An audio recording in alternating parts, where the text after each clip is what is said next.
35 millimeter lens, 400 millimeter lens. At f16, closed all the way down, which lens would provide the greatest depth of field? Total.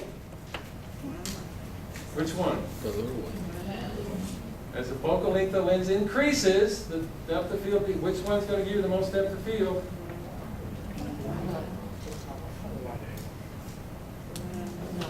I'm not hearing it. The wide angle. The shorter? Okay. Always. What about at f4? Same.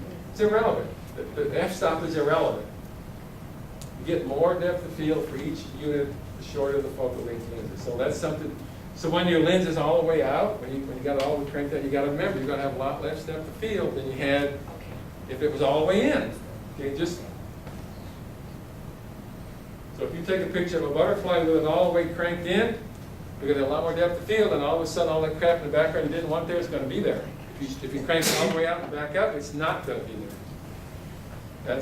That's how you control this sort of stuff.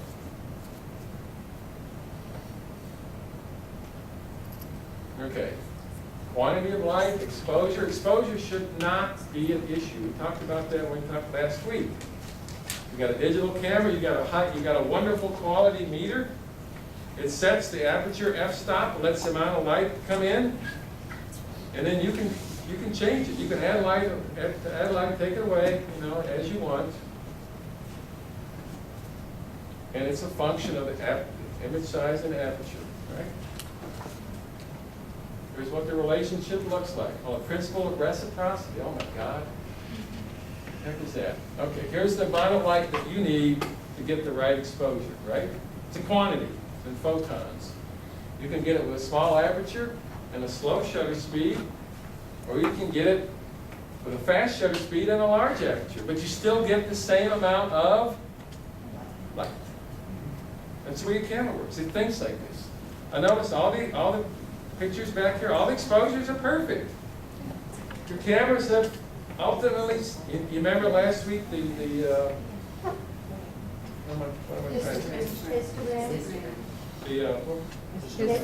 histogram, that's what that's telling you. If it's in the middle, you got the right exposure, okay? That's a no-brainer. Just telling her it's like your eyes adjusting to the dark. Yeah, I mean, the camera's adjusting. The camera is adjusting and giving you the right exposure. Your They're eyes very dilate to sophisticated. get more light to see. Dilating and not It's the dilating. same thing. These are the same exposure. Those two images are going to look exactly the same with regard to light. The question is, will they look the same? What's going to be different? Yeah? Field and motion. If you're shaking, holy, you might have the right exposure, but if it's too slow for you to hold, then, all right. Fast shutter speed, slow shutter speed. All right. I'm going to show you an example, okay? All right. I took this picture at 1/250th of a second at f2.8. What do you think? Shutter speed stopped, and the butterfly was fluttering, and the wind was blowing. Okay. The shutter speed stopped the motion. Okay. With the large aperture, blurred the wingtips. So the wingtips are blurry. I know you may not be able to see that in the back, but trust me, if you make a print of it, they're blurry. So I looked at the image and I said, oh. So mentally, you said, well, what do I do? The camera, what do? You change that relationship. I didn't change the exposure.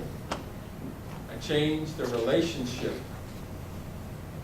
So a 60th of a second at f5.6. So it's the same, exactly the same exposure. But what is different? All right, the shutter speed still was fast enough to stop the butterfly wings, but the smaller aperture allowed the wingtips to be sharp. Now something else appeared in the background here. Tough. The way it is. All right. So now I'm doing this in a split second. You got That's something you gotta, oh, okay. It's good to practice on things that aren't moving, that aren't blowing around, it's good to practice on flowers, because this, and you need to start thinking and controlling the camera. That's all this is about, is thinking and controlling the camera. So the wingtips are not sharp. You know, nothing worse than having the wingtips sharp and the body sharp and the wingtips blurry. It's not a very good image, okay? All right. So what control on the camera did I use to change the shutter speed f-stop ratio between the first image and the second image? How did I do that? And so quickly? Well, on most of your cameras, not all of them, you have shutter speed priority, where you set the shutter speed, you know, and it automatically sets the aperture. You have aperture priority, where you set the depth of field and automatically sets the shutter speed. Some of you have manual, where you can physically do both. And a lot of you have something on there called P. Does your camera have a P on it? Guess what that does? By turning the dial or punching the button, it automatically changes that relationship between f-stop and aperture. And then all of a sudden, immediately you can do what you want to do. You don't have to. This will work, this will work, this will work, this will work, but this is much, much quicker. If your camera doesn't have that, then you use one of these others, but you still control. You still control. That's all. Full auto? No. Full auto does not control anything. It gives you the middle of this and the middle of that. Okay? And it's almost never right. It's almost never right. So, yeah, this is for the consumer that buys a camera, never reads a manual, takes it out of the box, takes pictures, and sends it to Walmart, and that's it. Okay? We're beyond that. So here, and if it doesn't have that, then it's these two. Okay? All right. How many of you use P? Use P. Most useful control on your camera, if it has it. So if you're buying a camera, this is another thing to think about. Ask the camera, what does P do? Does it have P? I'll go, huh? And what does P do? Sometimes P does other things. All right, so to be a nature photographer, you must become familiar with these controls, and that's all. That's enough. Okay? Learn where they are on your camera and how to manipulate them. Selective focus, we know how to do that. Quality of light, we know how to do that when we go out. Motion control, tell you how to do that. Image size, we know how to do that. Perspective, we know how to do. No brainer, no brainer, no brainer, no brainer, no brainer. This one you have to think about. I know that's the last thing we want to do, but big picture, just think about something. But this and this are connected. By that principle of risk, they are connected. Okay, they are connected.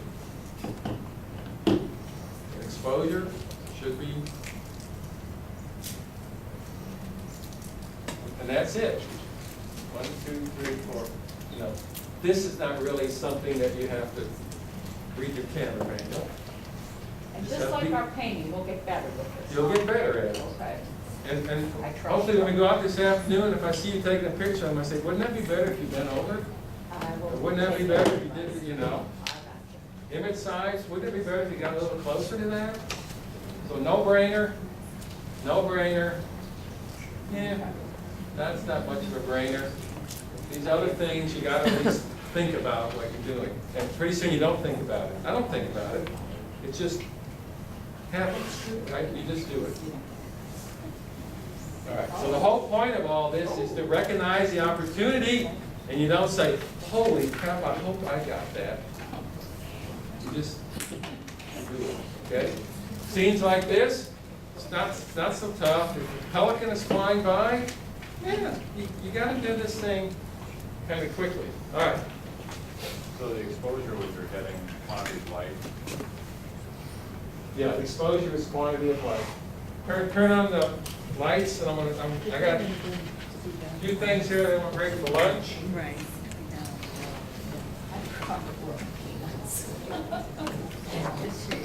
Okay. Aperture opened up, 2.8. What characteristic? There's two characteristics that go with that. Lots of light. More light. It says film here. Don't worry about film. More light, less depth of field. Less depth of field, more light. Stop down. Less light, more depth of field. It never changes. It's invariable. It's invariant. Okay?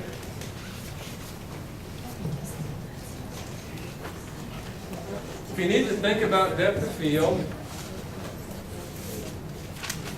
think about it this way.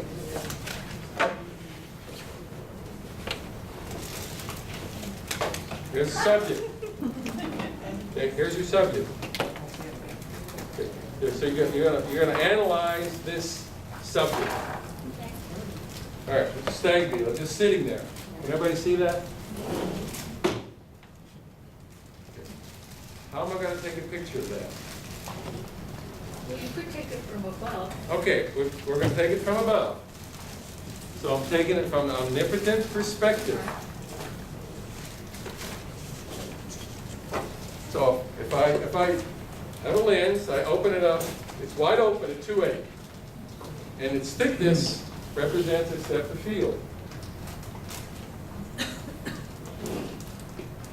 Is that going to work? Not unless you don't want them. Okay. Well, it could, but very little of it's going to be in focus. Only the parts in focus is the thickness of this. And if you have a wide angle lens, this is going to be thicker than if this is a telephoto lens. But if it's a wide angle lens, it's going to keep pushing the subject away. So you see what I mean? So you choose a lens. You say, all right. Now, if you focused on the eyes, you could still get a halfway decent. But if you're focused on the legs, and it's not so selective. All this is all right. So F4, I can stop the lens down. A little bit better. But then I've halved the amount of light. Here's 5, 6.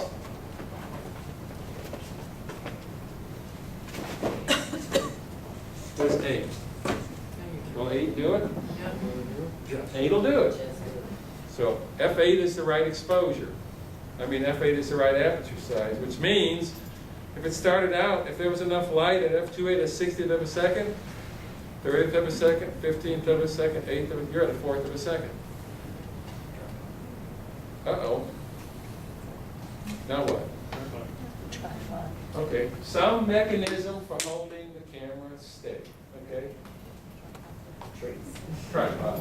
How many of you have a tripod? I'm not seeing anybody. How many of you use a tripod? Okay. What a tripod does is it gives you opportunities to do things you can't do normally. Okay, so here's my tripod. As far as I'm concerned, I've got lots of tripods. I've tried lots of tripods. This one is perfect. As perfect as it can be. First thing a tripod should do is it should match your height. So this one fails because there's no tripod that's as tall as I am. That's okay. All right. It has legs. And look what the legs do.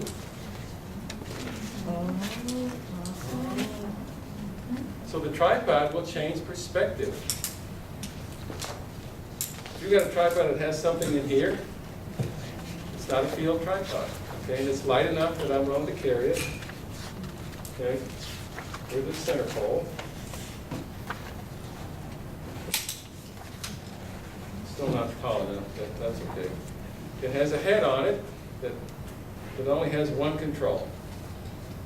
How many of you have and all those sort of things on it?